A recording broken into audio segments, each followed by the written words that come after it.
There's a few things I want to say before I start this argument or start this video.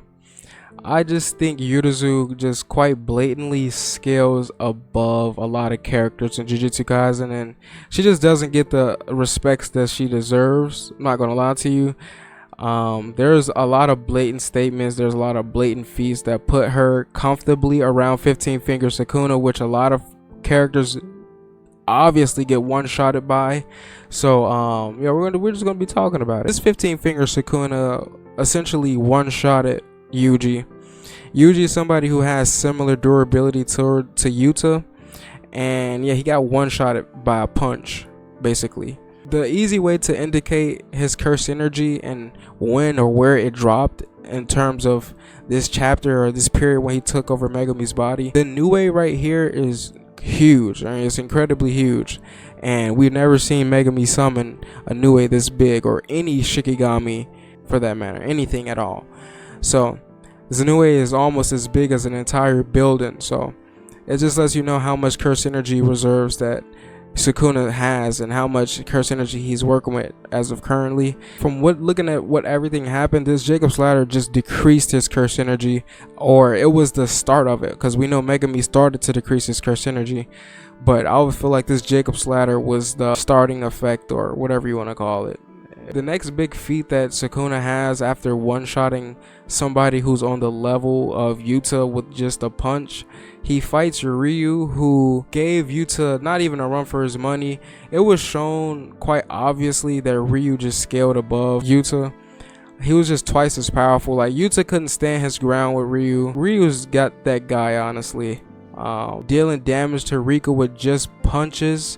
Like, he obviously scaled towards Rika, and obviously you can even make statements that he was probably a little beyond Rika. The fact that this guy is able to punch her back, knock her out, deflect her beams, take her punches. This isn't like a big anti-feat towards Ryu. Literally anybody would get one-shotted by Cleave, by this version of Sukuna. Anybody would get fucking one-shotted.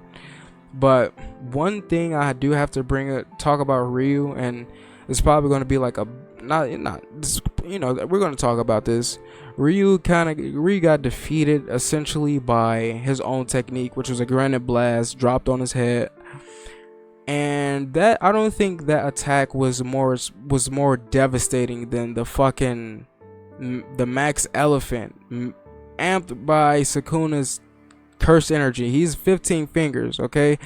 And to give like a little backstory, the bug armor that Yorozu is using, it's not weak at all. If anything, I would say Sukuna's curse energy amp on the base Shikigami half summon divine dogs he was using, she was just blowing right through that shit. Still Sukuna's curse energy, and at that point, when we see her blowing through all the fucking half-ass summon Shikigami, we literally see at that point Sukuna didn't summon any other Shikigami that wasn't fully summoned. From the story point of view, we never essentially see Sukuna run out of curse energy. This is a Shikigami from the 10 Shadows technique that is amped by 15 finger Sukuna, where there's essentially no limit to the amount of curse energy that he can dump on it. Like, we see the difference of curse energy dumpage and a Shikigami that Megami puts into a Shikigami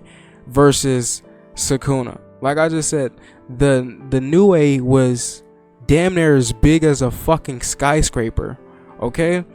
The Nue that Megami summons is like, I don't know, it's not that big, bro. To combat her combating that, he's using fully stabilized Shikigami to essentially completely overpower her. That's why this Pearson Bull, just like, come on, man, this Pearson Bull will essentially overpower any goddamn character or ever.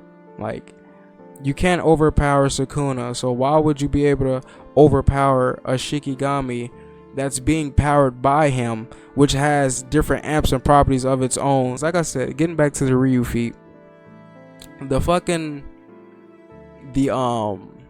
laser or the granite blast that was dropped on his head, it's not, like I said, it's not an anti-feat as well, but it's just not as big as this gigantic fucking elephant, okay, that technically just blew away everything in this goddamn stadium, okay.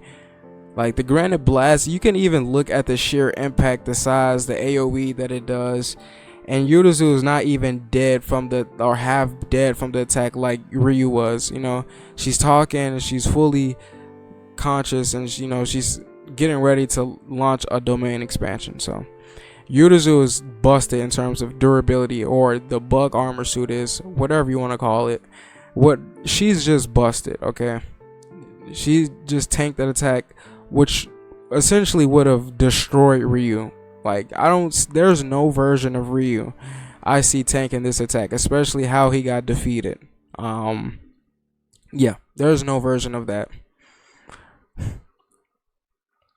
So essentially what I'm trying to say is that if Ryu is able to be defeated by his own curse technique, I just don't think a fucking granite blast scales to 15 finger Sukuna's curse energy efficiency, on top of the Shikigami already having offensive properties on its own, literally stacking on top of it.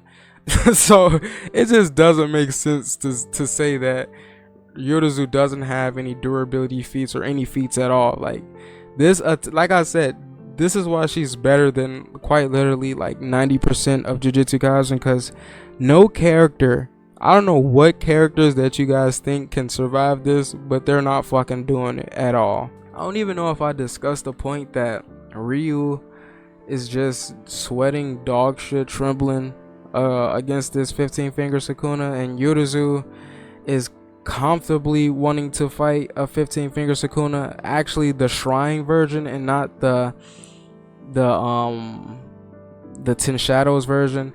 Not only when you take into consideration that she's from a better era of jujutsu sorcery than Ryu, like come on, like she's seen and interacted with a 15, well, no, I'm sorry, not a 15 finger Sukuna, with the Heian era full power Sukuna before any fragments of his soul was split up.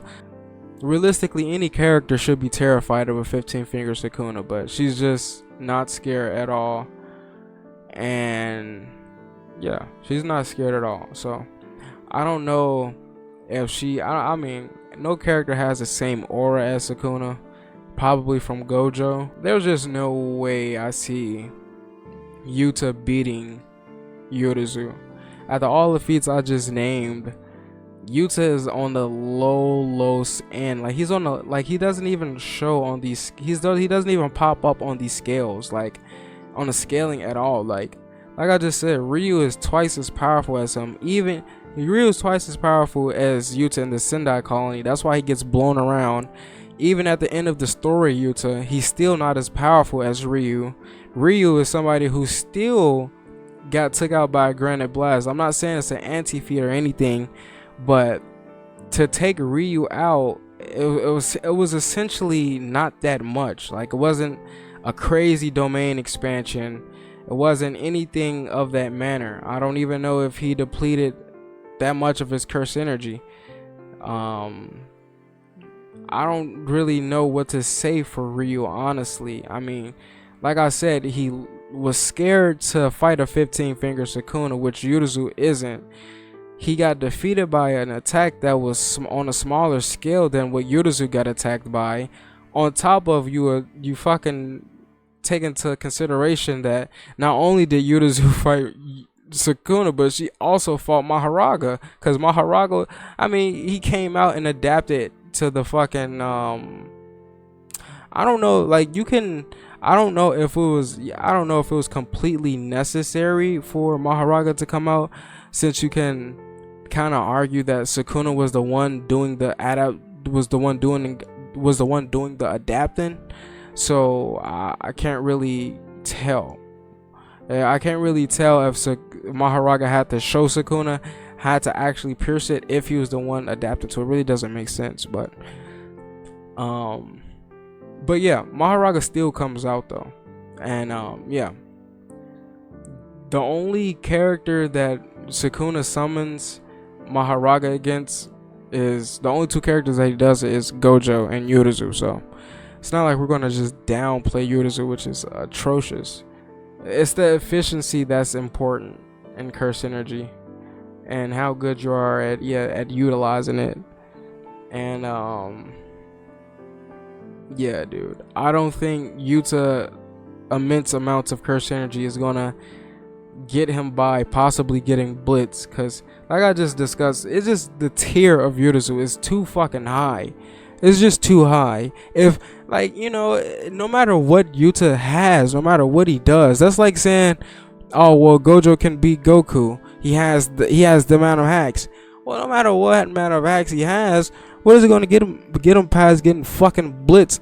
Like, the tier on Gojo and Goku is ridiculous.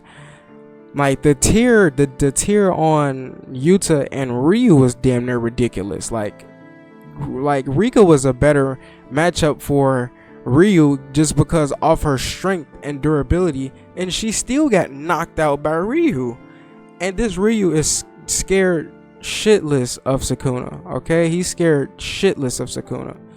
And I mean, come on, Yorozu is not sweating at all. And like I said, this is probably due to her being mentally ill and just don't get, but come on, dude, she's from the Heian era, so it just makes sense for her wanting to fight the strongest character and not being scared of Sukuna. Like, she just scales way above Yuta.